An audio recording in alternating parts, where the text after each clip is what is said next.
Hello everyone and welcome back to my channel. Before I get going into today's topic, I do want to thank you all for giving me your time. I know that your time is valuable. And looking at the Google Analytics of the videos I've posted, I have reached a much broader audience than I thought I would with these videos about my no longer being a Christian and about my journey from Christianity to agnosticism. And I just want to thank you so much for that. I have started a Patreon. As of right now, I don't have the subscriber count for YouTube to monetize my videos. So I've put up a Patreon, and I'm asking you to join me on Patreon to support me however you can. And to quote a Bible passage, silver and gold I do not have, but what I do have I can give you. And what I can give you is a promise that initially 100% of the funds I make on Patreon are going to go towards better equipment. A better computer, a better microphone, a better camera, better lighting. Obviously the lighting in this video is absolutely atrocious. So if you want to support me on Patreon, please do. I would greatly appreciate it. Also, I'd like you to tell me in the comments where you would like this aspect of my channel to go. As I said in the description of my channel, it's not going to be about any one thing. It's just going to be about whatever's on my mind and whatever content I feel like making. But in terms of the religious aspect of my content, I'd like you to tell me in the comments below what kind of content you'd like to see from me. Do you want me to continue with talking about these theological topics? Do you want me to talk about current events and how they relate to atheism and agnosticism, my take on that, or anything else? Please let me know in the comments. And with that out of the way, let's talk about purity culture. And I'm sure that you have heard of purity culture. It's kind of been in the news a lot lately. It's taken some rather extreme forms. Like you see these people on TV like the Duggars who,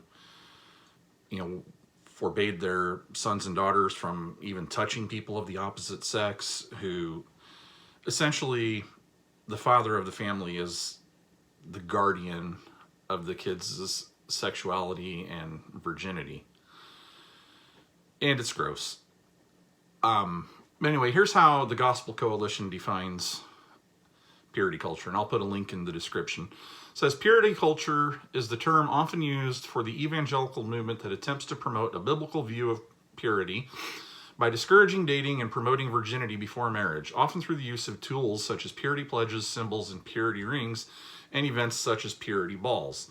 And then it goes on to say that purity culture, as we understand it here in 2023, got going in the early 90s, which, as it turns out, is right after I got out of the whole Christian teen phase. I was an adult by the early 90s.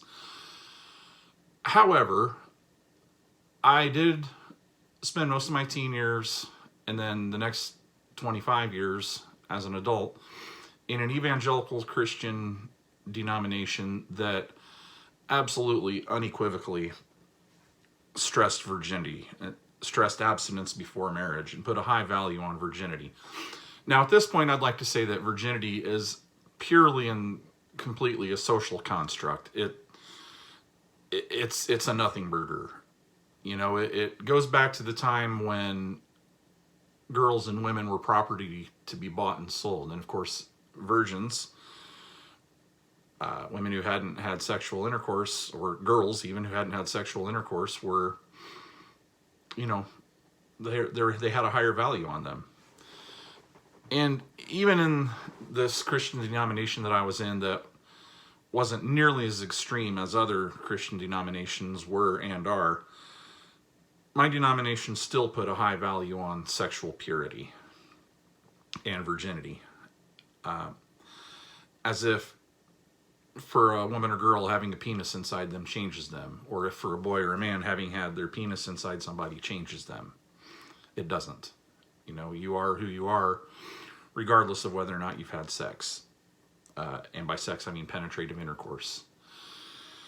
But anyway, my denomination was absolutely obsessed with keeping us teenagers from having sex with one another.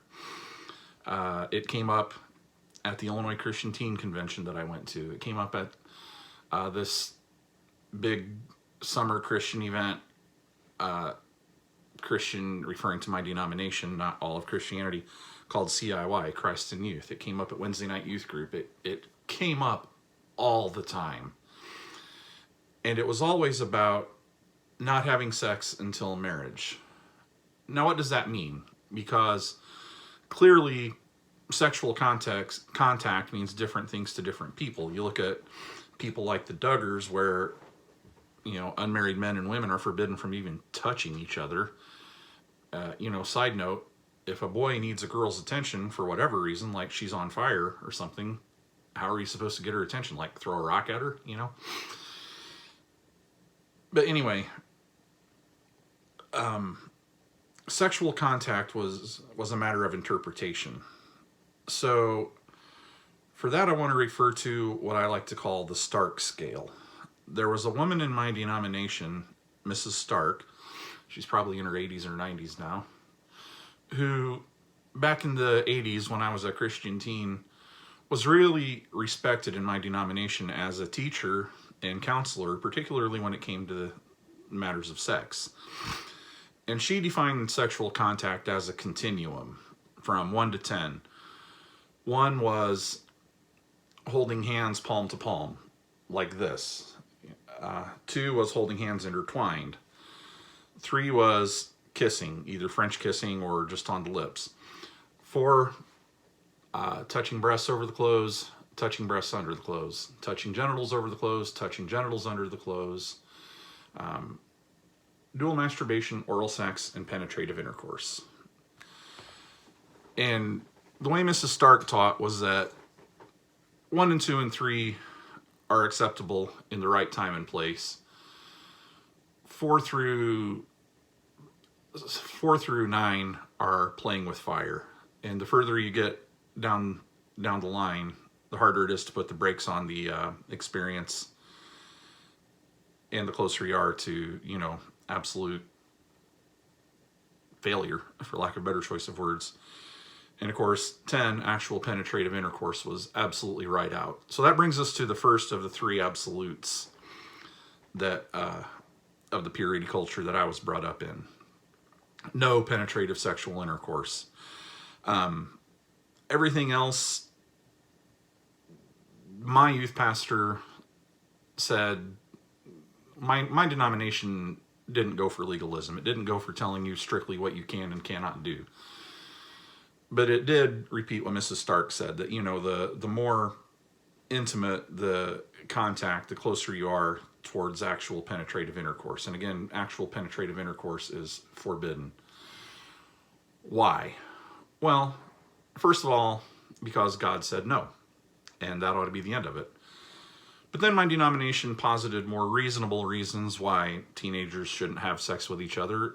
Possibility of STDs, for example. Possibility of unwanted pregnancy, for example. Also, we were taught that it would change the dynamics of the relationship, which is not untrue. I mean, you know, if a couple, whether they're teenagers or adults, you know, are in a relationship, once sex enters the picture, it does change the dynamics of the relationship. Not necessarily for the worse, but it does change it.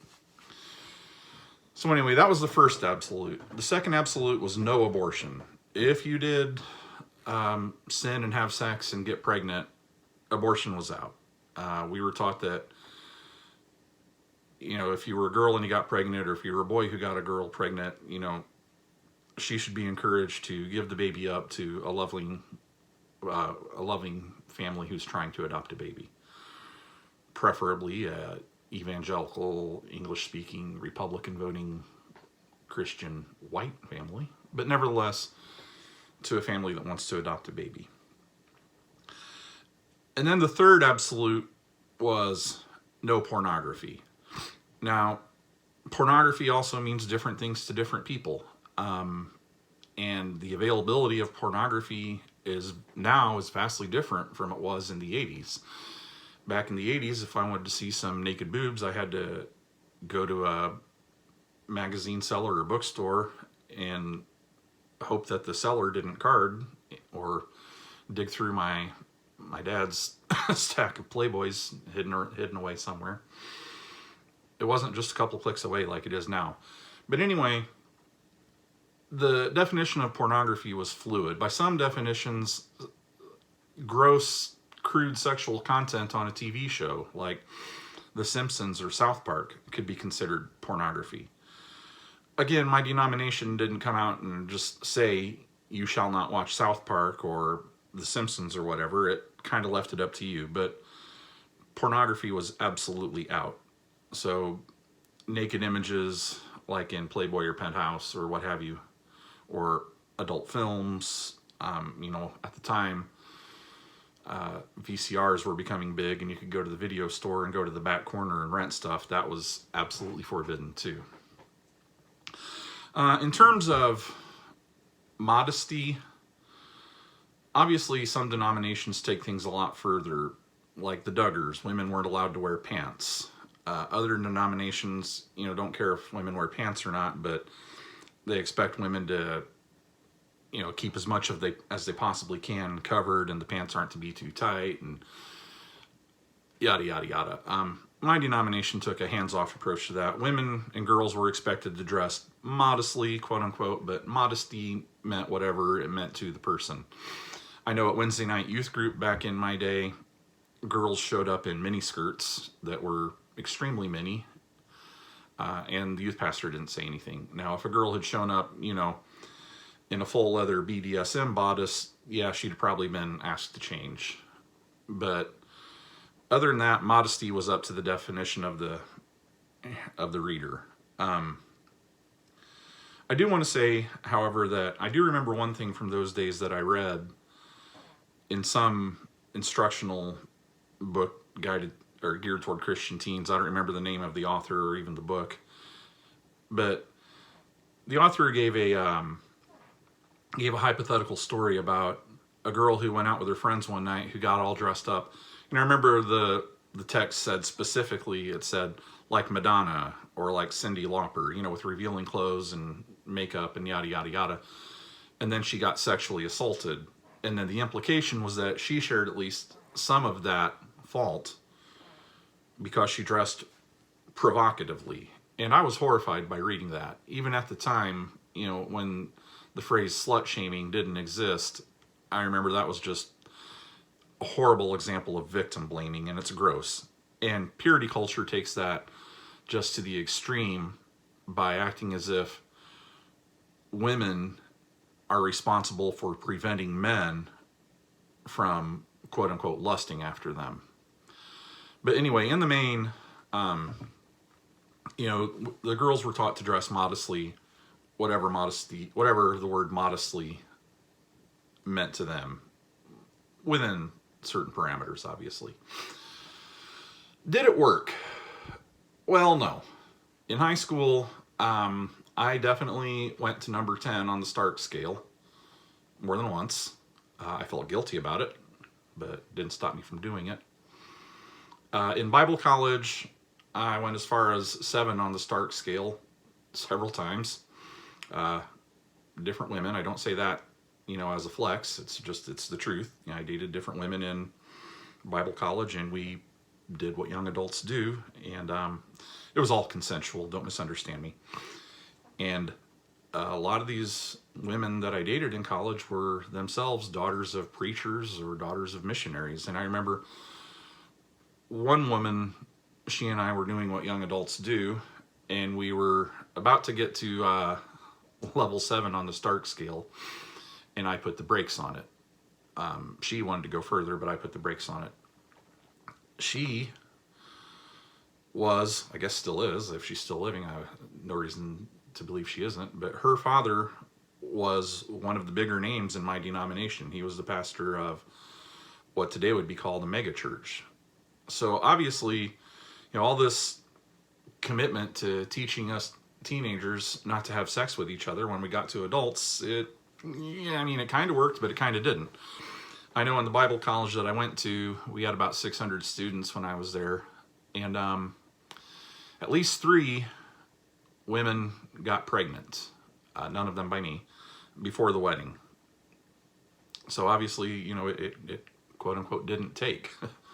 Matter of fact, it went on so openly that we had a joke about it. We called it pretending you were married.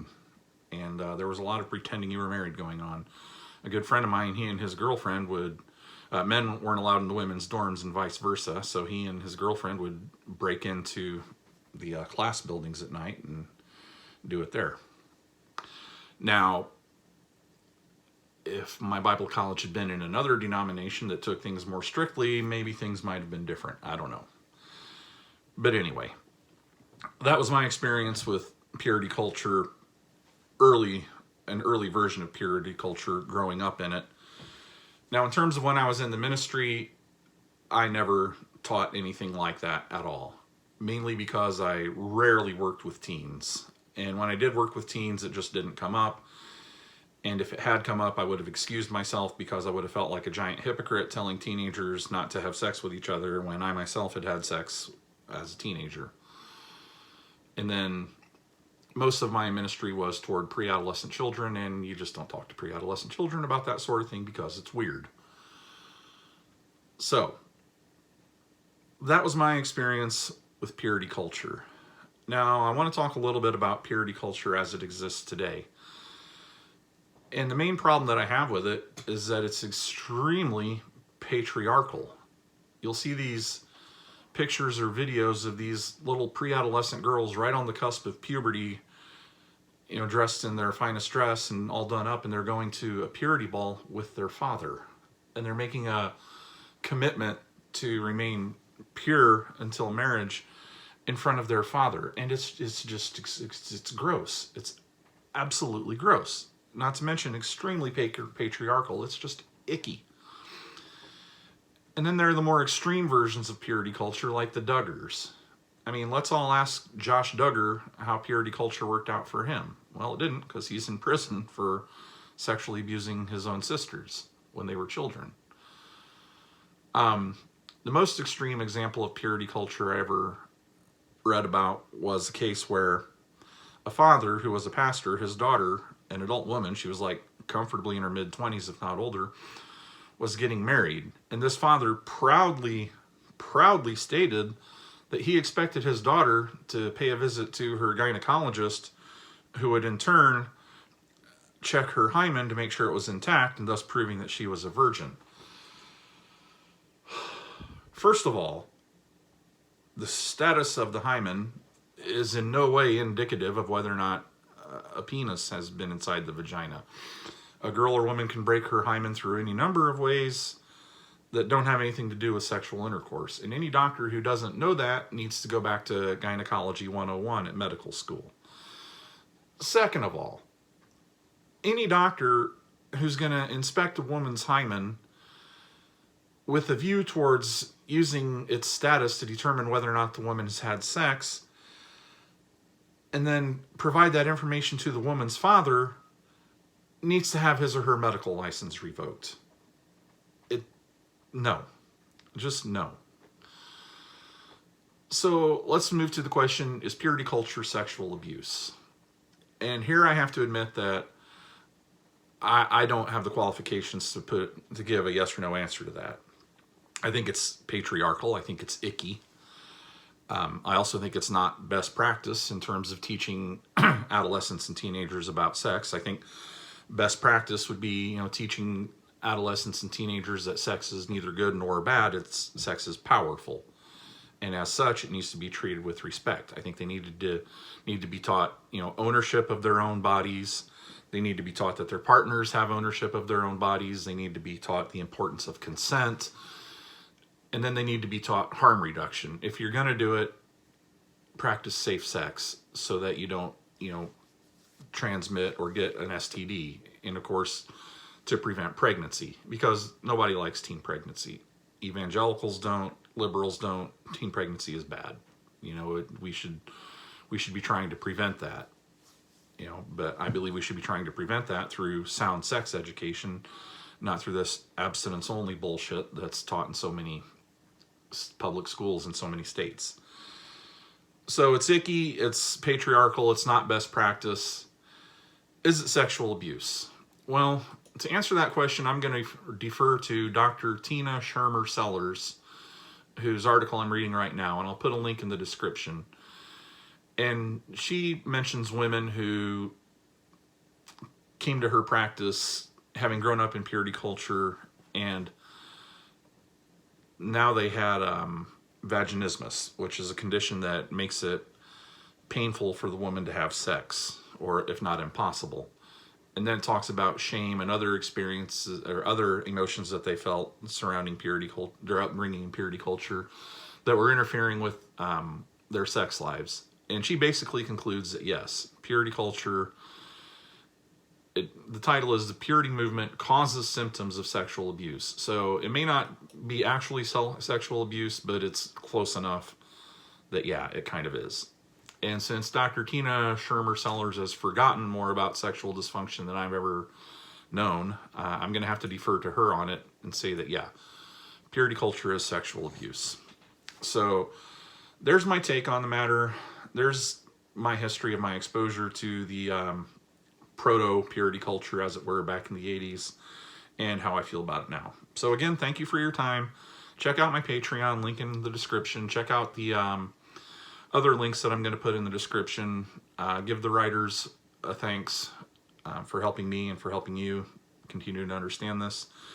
And please, in the comments, let me know whether you want to see more content like this, whether you want to see me reacting to current events as they relate to religion and atheism and agnosticism, or just generally where you'd like to see my channel go.